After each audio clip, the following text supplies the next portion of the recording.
Hello, everyone, and welcome back to Miss English Podcast, where learning English is easy and fun. I'm Emily. And I'm David. It's so great to be here with you all today. Absolutely, David. Today, we have a super important and interesting topic for our lovely listeners. We're going to talk about feelings. Yes, feelings. It's something we all have. Happy, sad, excited, all of them. And learning to talk about them in English is a fantastic step in your language journey. It really is. But before we jump in, a quick reminder to everyone listening.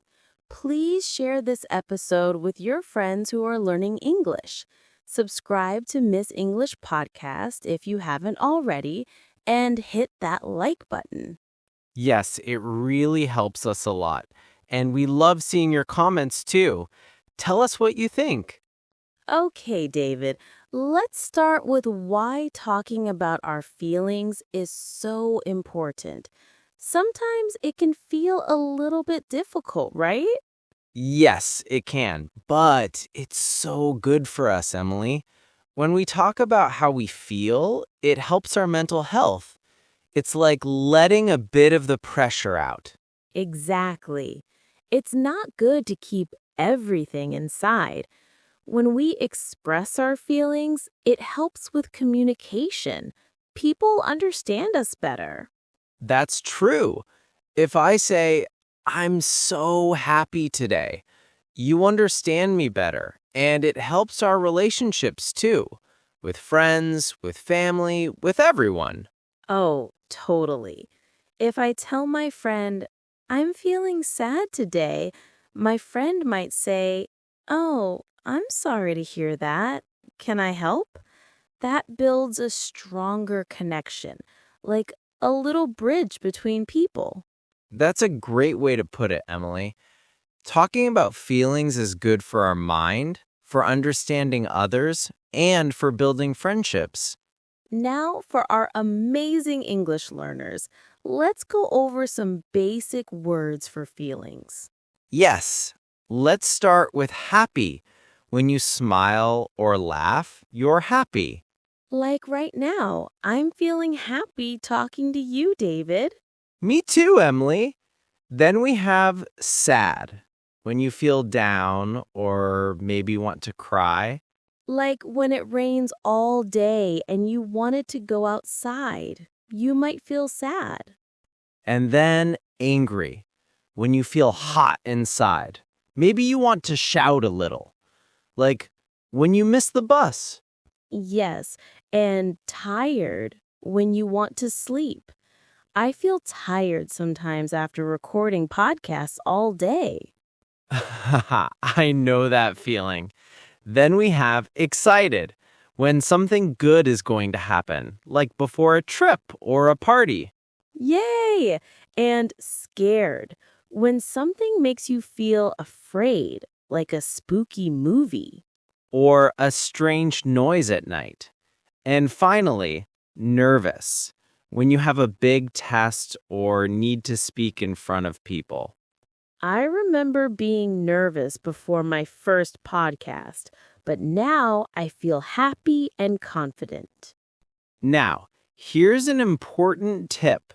The difference between I feel and I am. Yes, you can say, I feel happy or I am happy. Both are correct. They mean the same thing, so don't worry too much. Just pick one and use it. Let's try some more advanced words for feelings. Great. The first one is frustrated.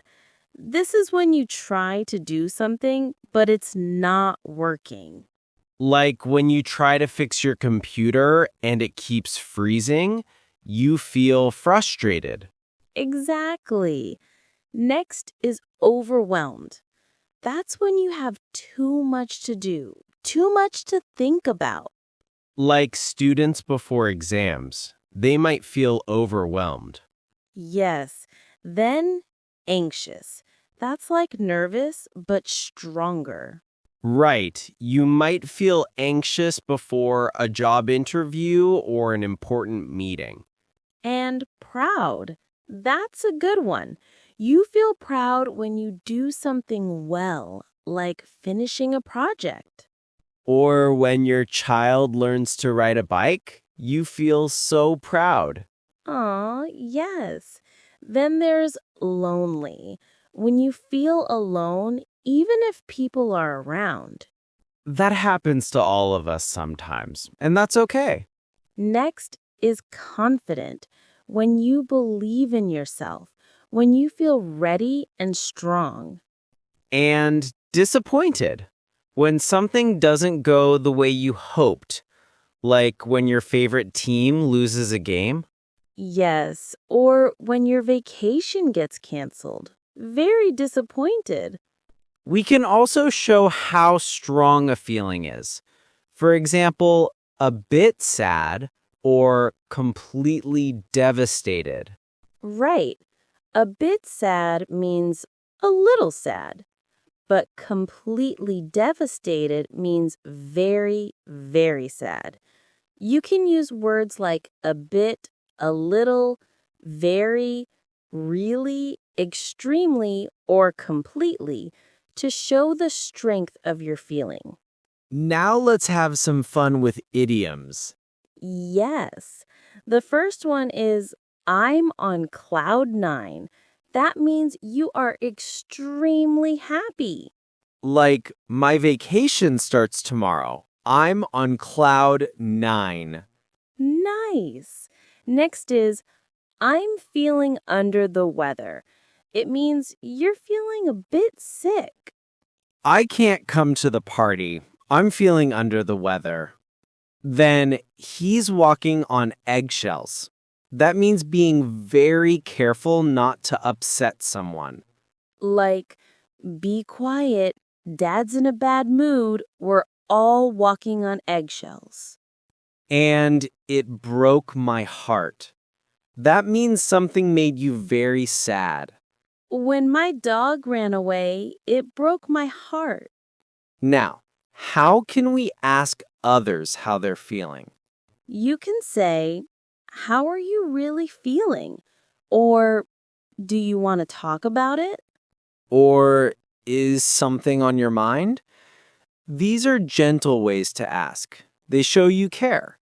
And when someone shares their feelings, it's important to respond with empathy.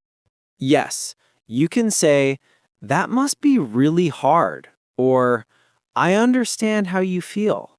Or, I'm here for you. It shows support.